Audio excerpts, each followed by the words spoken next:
2023 সালের জাতীয় চলচ্চিত্র পুরস্কার দিয়ে মেগাস্টার শাকিব খানের সাথে কি আবারও অন্যায় করা হলো? কিন্তু কেন? চলুন সেটাই খুলে বলা যাক।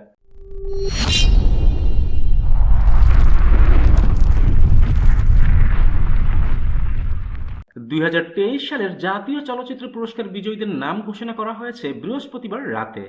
এক প্রজ্ঞাপনে 28 বিভাগে 30 চলচ্চিত্র শিল্পী ও কলাকৌশলীদের নাম ঘোষণা করেছে তথ্য ও সম্প্রচার মন্ত্রণালয়। এতে সেরা সিনেমা নির্বাচিত হয়েছে সাতাও। সিনেমাটির নির্মাতা খন্দকার সুমন সেরা পরিচালক হয়েছেন। এটিই ছিল সুমনের প্রথম সিনেমা। সিনেমাটি মোট 4টি বিভাগে পুরস্কার পেয়েছে।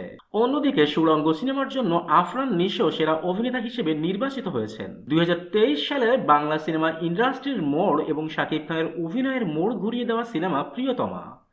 প্রিয়তমার থেকে অনেক ভালো সিনেমা আমাদের ইন্ডাস্ট্রিতে আসবে এবং সামনেও হবে। কিন্তু করোনার পর এই ধ্বংসস্তূপ এবং মৃতপ্রায় ইন্ডাস্ট্রির প্রথম অক্সিজেন ছিল প্রিয়তমা। যে প্রিয়তমা দিয়ে বাংলা সিনেমার জীবন ফিরে পেল, যে প্রিয়তমা ফ্যামিলি দর্শককে সিনেমা হলে আনলো, যে প্রিয়তমা সিনেমা হল বাঁচালো, যে প্রিয়তমা নতুন শাকিব খানকে জন্ম দিল, সেই প্রিয়তমা 5টি বিভাগে জাতীয় চলচ্চিত্র পুরস্কার পেল। কিন্তু যার জন্য প্রিয়তমার ইতিহাস সৃষ্টি হলো, সেই শাকিব খানই পেলেন না জাতীয় চলচ্চিত্র পুরস্কার। আর এটা নিয়ে শুরু হয়েছে চারিদিকে এখন শুধু সমালোচনা। শাকিব খানের সাথে আবারও অন্যায় করা হয়েছে বলে অনেকেই বিভিন্ন রকমের যুক্তিও দাঁড় করিয়েছেন। অনেকেই মনে করছেন প্রিয়তমা যদি আলফা আই এবং রায়হান রাফির মুভি হতো, তাহলে শাকিব খান এই পুরস্কার কনফার্ম পেত। এর বাইরেও দু একটি বিষয় নিয়ে সিনেমা প্রেমীরা খুব উগরে দিয়েছেন।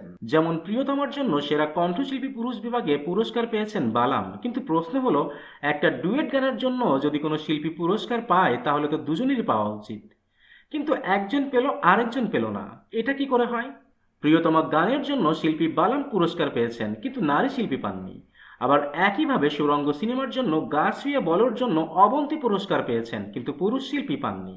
গান, কথা, লিরিক্স, সুর সবই যখন এক, তখন শুধুমাত্র একজন কিভাবে পায়? সব মিলিয়ে 2023 সালের জাতীয় চলচ্চিত্র পুরস্কার এখন হয়ে উঠেছে কেন কেন আর কেন প্রশ্নবাণে জর্জরিত। তেমনি সামনেও নিয়ে এসেছে গুটি কয়েক প্রশ্ন, যার মধ্যে অন্যতম হলো মেগাস্টার শাকিব খানের সাথে কি আবারও অন্যায় করা হলো এই জাতীয় চলচ্চিত্র পুরস্কার দিয়ে? That's it for today. আবারও দেখা হবে নতুন কোনো ভিডিওতে নতুন কোনো টপিক নিয়ে। Till then tata and bye bye. আর হ্যাঁ, please subscribe, comments and share করতে ভুলবেন না কিন্তু।